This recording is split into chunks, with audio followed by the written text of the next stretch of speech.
Guys, football talks. Chelsea fought Juventus new. Chelsea dismantled Juventus at Stamford Bridge in this game and showed a huge gulf in class and a huge difference in quality between both sides. Juventus have been trying to move on since Ronaldo left the club at the end of at the beginning of this season. But they've done well in some games and shown some signs of moving on, and at other times as well, they've they've shown that it has been really tough, without him. They've been doing well in the Champions League, not so far, not doing too badly.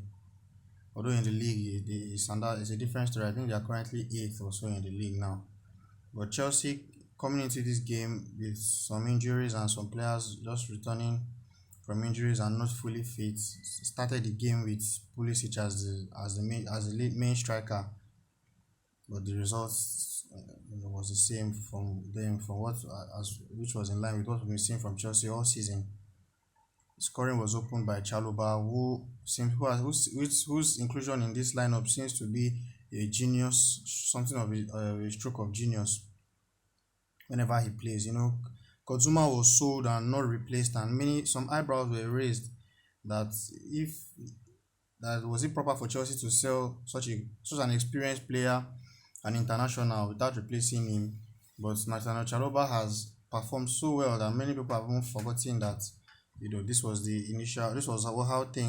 how people were initially thinking when Kozuma was sold. Has been fantastic this season, composed with the ball at his feet, composed when facing pressure and opposition, and his positioning has been fantastic, and he has only been improving in this Chelsea's defensive partner, three-man defensive partnership. He took his goal well after Rudiger's laid the ball down for him to hit home, and from then on Chelsea just kept running away with the game, taking their chances and being clinical with the chances that came their way. Not long after, Rich James, who has also been fantastic this season, and a player who I believe is pushing Trent Alexander-Arnold hard, along with Joao Cancelo, as the best right back in the world football. Fantastic goal which he took from his right wing position, which he scored from his right wing position and slotted into the far corner. And not long after, Hudson-Odoi came up as well with a goal. And from then on, Juve's woes were compiled, and their misery was sealed. It was a strong showing from Chelsea in this game, and from the way things are looking, it's looking like they are on their course to defend their Champions League crown again. It's going to be more difficult than last year, but you won't really bet confidently against this Chelsea side because of the amount of quality we keep seeing from them. And I think what's really scary about this Chelsea side is the fact that they seem to be constantly improving. A team that has just won the Champions League and still looking like they are improving. That has to be something scary for the rest of the rivals to think about, but that's exactly what it is. They are constantly getting better. Werner was able to come in from the bench after returning from injury as well, and trying to get back some fitness, and he also got his goal to seal Chelsea's victory at the bridge. You might have to feel sorry for Juve, things haven't really gone so well with them, but I really do think that they need to make investments and beef up the squad, because they had a very fantastic squad over the years, but that squad is no more. That was when they got to two Champions League finals, with Pelo and Pogba, Arturo Vidal, and Marchisio, and a host of other world-class players. And that was I think in 2015 when they got beaten in the final by Barcelona, and some 2 years later again with some of those players, and they got beaten by Real Madrid again.